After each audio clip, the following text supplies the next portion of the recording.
Hello everyone. I thought I'd just make a quick video kind of going over what I'm doing across the main gachas I am currently playing. Right. Now, when it comes to HSR, I think most people already, have an obvious idea of what it is I'm going for, which is Hanami, right?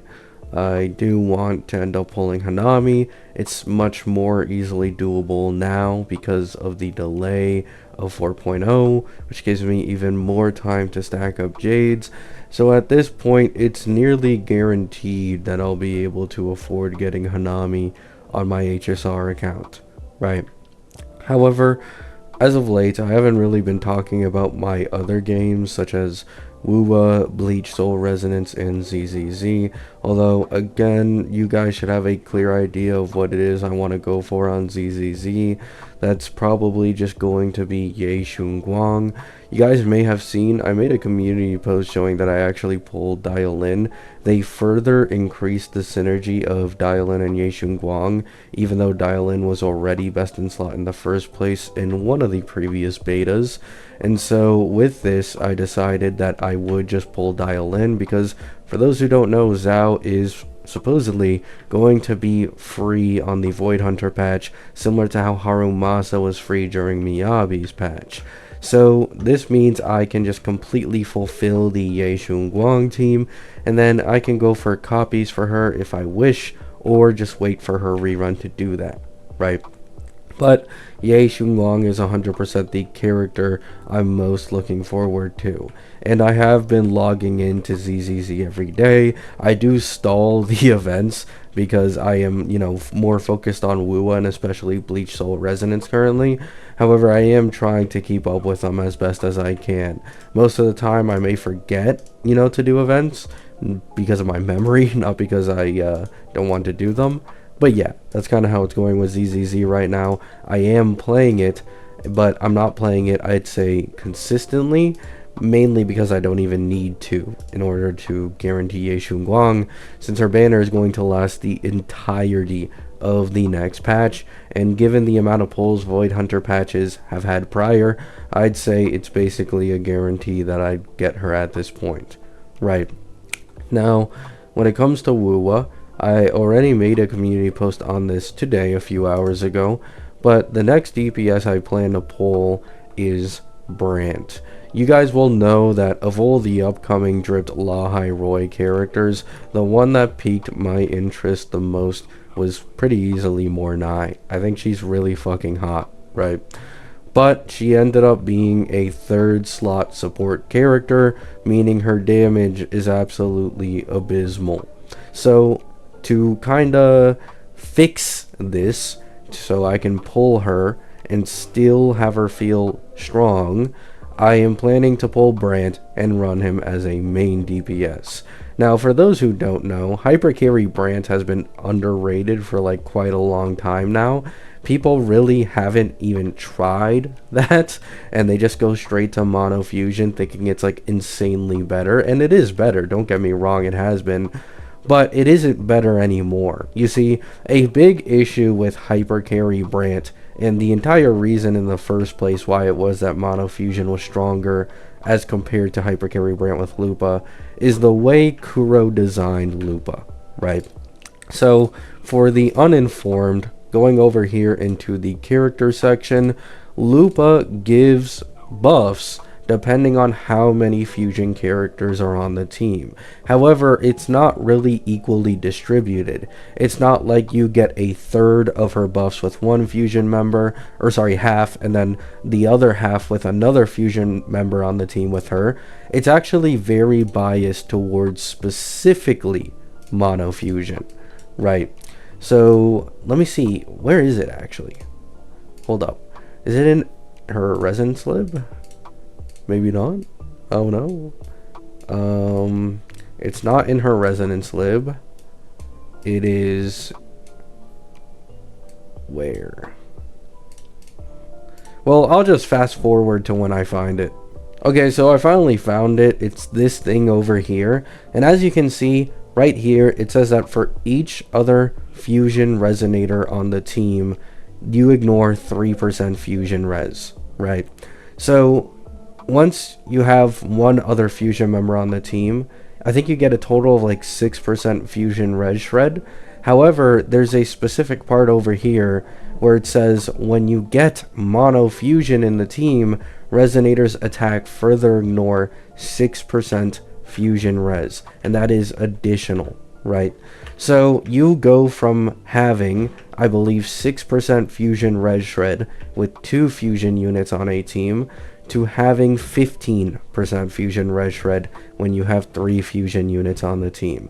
So Brant, even though Mornai's buffs are technically speaking weaker as compared to SK, it's not by much, and so this 9% fusion res shred increase being given by Mornai because the Lupa synergy ends up outpacing SK, right? And so now what some early calcs are showing, and you should take it with a grain of salt, they are from Chemex, and you can go out of your way to check it yourself if you want. He's in the Fractured Shores Discord. Brant hypercarry with Mornai plus Lupa does seem to be stronger than Changli Mono Fusion without Quick Swap, and it actually seems to be on the same level as Galbrena Mono Fusion without Quick Swap, which is stronger than Changli's, right? So yeah, Brant hypercarry is now, I think, the strongest sub DPS as a main DPS. Now, I don't think this is going to last. I actually think Linné is going to instantly power creep him because of the Toon Break ability. If you guys don't know, there's already been leaked gameplay of Mornai and Linné tackling Hazard Tower, and without any third slot, they cleared in 1 minute 20 seconds because the Toon Breaks were doing like a third of the boss's health bar. So it should go to show you that the Toon Break that Linné and Mornai together are able to dish out to enemies is significantly stronger as compared to Toon Rupture, Toon Strain teams that aren't built for that mechanic specifically. I genuinely was skeptical about it, and I still am, because it's a private server, right? They could have some of the, calculations wrong. They could have overpowered stats by accident. We don't know, right? However, if they don't have any issues, Linné will probably be the strongest DPS in the entirety of the game, because it was a scuffed rotation, it was without any third slot, and it cleared in less than 1 minute 20 seconds. That is just absolutely fucking insane, right? It was mainly the Toon Break. However, until then, Brant will probably be the strongest sub DPS, or second strongest sub DPS as a main DPS in the game, which is really cool. And Brant is as well one of my favorite characters in the entirety of the game. So if I have the opportunity to make him a main DPS and he's genuinely meta, and he has really good sequence investment, that means I have absolutely no issues pulling for this guy. So what I'm doing right now is I'm obviously just trying to level up, get to level world 60, so that I can finally max my QU on and my other characters, and then I'm probably going to start pre-farming for Lupa, for Brant, and for Mornai, right? That's probably going to be my next team, and then my team after this will probably end up being Rebecca, right? If you watch my channel, you guys would know I've been waiting for Rebecca to be released from the Cyberpunk collab for a very, very long time now. And she should be, I believe, midway through this version. So she's probably going to be another character I either try to make a DPS, or I just pair some other character with her if she's a support and I like that DPS enough. But we'll see how that goes. But yeah, that's kind of the plan for now on Wuwa, is just to get Brant and run him as a hyper carry. I'll probably go into sequence investment as well for him going into the future. And then after that, it's Rebecca, and I can do whatever I want from there. So technically speaking, my two main DPSs on this account are both going to be sub DPSs, which is, kind of cool, right? Now, let's move on to Bleach, right? Now, this is going to be a short segment because I already know 90% of you guys aren't going to know what I'm talking about, so I'm not going to try and push it. I haven't made enough videos on Bleach Soul Resonance for people to know what I'm talking about. But basically, I'm considering going for Toshiro, possibly getting Gin. I'm not sure which one. If I could get enough pulls fast enough, I would probably prefer Toshiro. But if I can't, then I'm probably just going to go for Gin because I already have Tosen. I got Bankai Ichigo really strong. I finally hit the level 45 mark, allowing me to farm golden stamps, which is the relic / echoes equivalent in that game. The power spike has been pretty immense, and I'm just having a lot of fun with the game in general. It has solid combat and gameplay, nothing exceptional, but the pity system is what makes it very nice to play. Right, the gacha is quite forgiving. The only issue it has, and this is the issue I've talked about since the first video I made on it, is the character core stamps.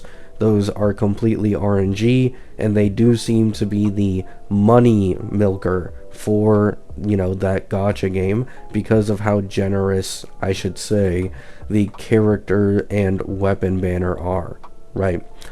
It is what it is. I don't think they're going to change it. There's a lot of people mad saying, you know, oh my god, surely they're going to change it with the feedback.